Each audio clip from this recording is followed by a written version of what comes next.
Hello guys, तो आज हम लोग फिजिक्स में करंट इलेक्ट्रिसिटी का बहुत ही बेसिक कॉन्सेप्ट के बारे में डिस्कस करने जा रहा हूं, जो अमूमन लोग गलती करते हैं या फिर उनके दिमाग से स्किप कर जाता है। ठीक है, स्किप करने का कॉन्सेप्ट यही है कि एक्चुअली में उसको ये फील के साथ नहीं समझा है। ठीक है, तो आज का हम लोग का टॉपिक है रेजिस्टेंस किस किस फैक्टर पे डिपेंड करता है। अमूमन अगर किसी भी बच्चे को पूछ लिया जाता है कि बताओ रेजिस्टेंस किस किस फैक्टर पे डिपेंड करता है, तो या तो वो फॉर्मूला उसको याद रहता है कि R is equal to rho L by A, लेकिन उसको फील के साथ समझता नहीं है या फिर वो स्किप कर जाता है। अब स्किप करने का भी रीजन यही है कि एक्चुअली में उसको फील के साथ नहीं समझा है। तो हम लोग चलो इसे बहुत ही बेहतर वे में समझने वाले हैं, है ना। अपना natural day to day life का जो एग्जांपल है, उस एग्जांपल से हम लोग उसको सेट करने का कोशिश करेंगे कि एक्चुअली में रेजिस्टेंस और हम लोग का जो day to day life example है उसमें हम लोग इस तरीके से कैसे डील कर सकते हैं। क्लियर? चलो, तो रेजिस्टेंस मैं पूरा लिखूंगा नहीं, है ना। सबसे पहले आप लोग पढ़े होंगे, चलो मैं बताता हूं, है ना। रेजिस्टेंस को आप लोग इंक्लूड कर लेना ट्रैफिक से, है ना। किस चीज से? ट्रैफिक। तो यार जरा बताओ, अगर मैं आप लोगों को दो ऑप्शन दूं, है ना, एक आप लोगों के पास 10 किलोमीटर का रास्ता ट्रेवल करना है और एक 100 किलोमीटर का रास्ता ट्रेवल करना है ना, 100 किलोमीटर, तो बताओ ट्रैफिक लगने का चांसेस किसमें ज्यादा होगा? ठीक है, तो जरा बताओ इसमें, क्योंकि लेंथ क्या है, रोड का लेंथ कम है, तो बताओ ट्रैफिक इसमें कम लगेगा। ठीक है, बताओ यहाँ पर लेंथ ज्यादा है, मतलब ज्यादा अगर हम लोग को डिस्टेंस ट्रैवल करना है तो पक्का है कि कहीं ना कहीं ट्रैफिक भेटाइए जाएगा, है ना। मतलब रोड का डिस्टेंस जितना ज्यादा, ट्रैफिक लगने का चांस उतना ही ज्यादा। मतलब अगर रोड का लेंथ भी अगर ज्यादा है तो पक्का है कि ट्रैफिक ज्यादा लगने का चांस है। क्लियर है बात? ये आप लोग समझ सकते हो। ठीक यार, तो उसी तरह से रेजिस्टेंस का मतलब आप लोग क्या समझते हो? रेजिस्टेंस तो आप लोग को पता होना चाहिए कि कंडक्टर के अंदर इलेक्ट्रॉन को फ्लो करते हुए जाना पड़ता है। ठीक है, तो उस इलेक्ट्रॉन को रोकने वाला फैक्टर को ही रेजिस्ट करना बोलते हैं, रेजिस्टेंस बोलते हैं। ठीक है, तो बताओ वहां पर हम लोग ट्रैफिक को नहीं रेजिस्टेंस बोलेंगे, है ना। क्या बोलेंगे? रेजिस्टेंस। मतलब रेजिस्टेंस जो है डायरेक्टली प्रोपोर्शनल है लेंथ ऑफ द वायर। यहां से जैसे कि समझ सकते हो, रोड का डिस्टेंस ज्यादा तो ट्रैफिक भी ज्यादा लगने का चांसेस है। क्लियर है? तो उसी तरह से अगर वायर का लेंथ ज्यादा बढ़ा दें तो रेजिस्टेंस भी ज्यादा लगेगा। क्लियर है? ये बात समझ सकते हो आप लोग। तो इसका मतलब यहाँ पर डायरेक्टली प्रोपोर्शनल है। ये रहा आप लोगों का इक्वेशन नंबर 1। चलो दूसरा ऑप्शन देता हूं मैं। ठीक है, दूसरा ऑप्शन इसे मैं रफ करता हूं और दूसरा ऑप्शन आप लोगों को दे रहा हूं, जो कि आप लोगों को फील के साथ समझ में आएगा। डे टू डे लाइफ का एग्जाम्पल से ही आप लोग याद रखो। ठीक है, चलो एक मैं दिया हूं, सपोज दैट ये आप लोगों का भी 10 किलोमीटर का रास्ता है और ये भी 10 किलोमीटर का रास्ता है। ठीक है, दोनों 10 किलोमीटर का रास्ता है, कोई फर्क नहीं है इसमें। लेकिन ये एक्चुअली में बहुत पतला रोड है। मान लो सपोज दैट कि 6 फीट का रास्ता है ना, 6 फीट, और ये जो एक्चुअली में 15 फीट का रास्ता है, सपोज, है ना, सपोज।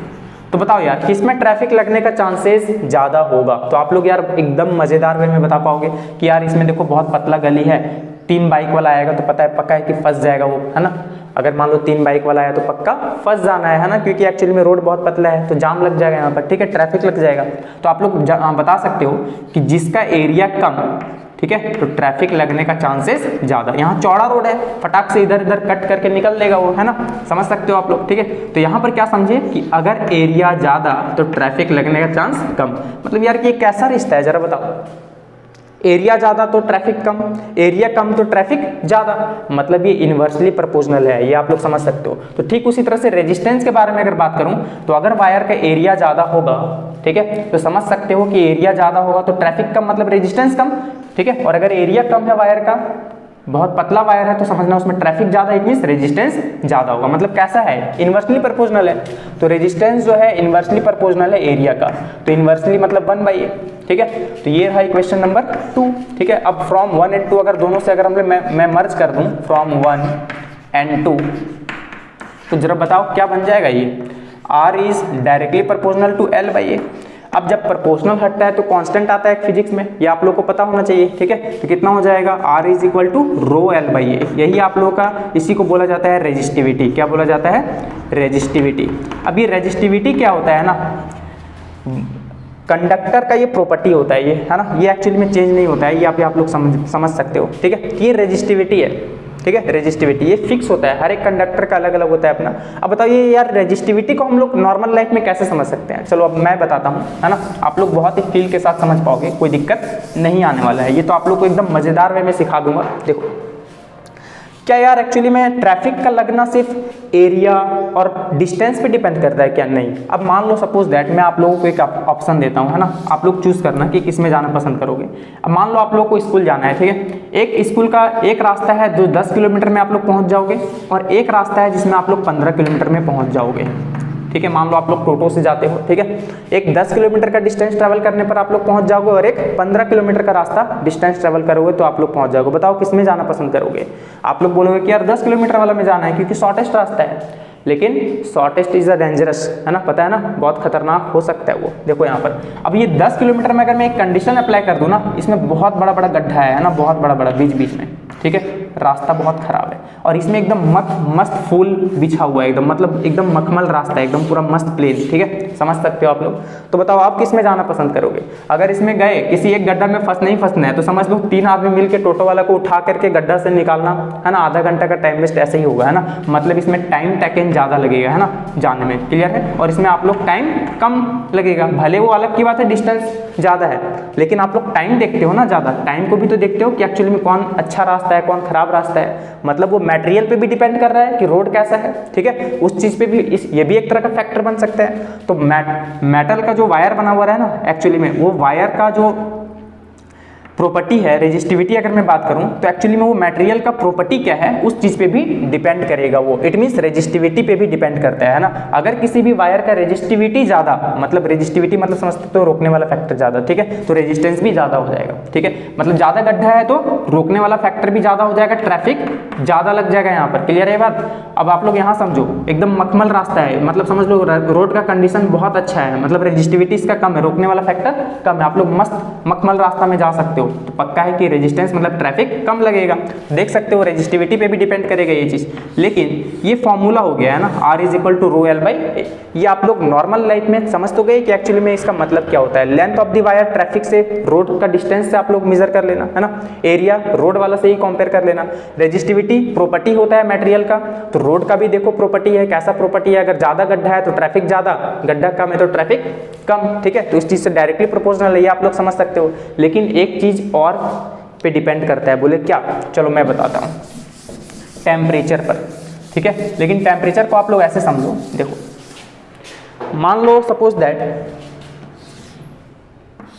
कि एक रोड है, ठीक है, यहाँ पर बहुत सारा जानवर है ना, गेंडा है, मान लो गेंडा है ना, पहला गेंडा, दूसरा गेंडा, तीसरा गेंडा, है ना, पहला दूसरा तीसरा 3 गेंडा है। अब मान लो ये लोग स्थिर है ना, पूरी तरह से रुका हुआ है। अब आप लोग अगर बाइक लेकर के जा रहे हो, ठीक है, तो मस्त कट लेकर के ऐसे ऐसे जा सकते हो, मतलब ट्रैफिक लगने का चांस कम है। लेकिन अगर मान लो मैं गेंडा लोगों को कान में जाके कुछ फुसक दूं कि अब तुम लोग ना एकदम पूरा कुरफाती मचाने लगो, ठीक है, एकदम मस्त ऐसे ऐसे नाचने लग रहा है, एकदम मस्त तीनों एकदम डांस कर रहे हैं एकदम, ठीक है, तो बताओ आप लोग को ट्रैफिक लगने का चांस ज़्यादा होगा कि नहीं होगा? बिल्कुल होगा, है ना।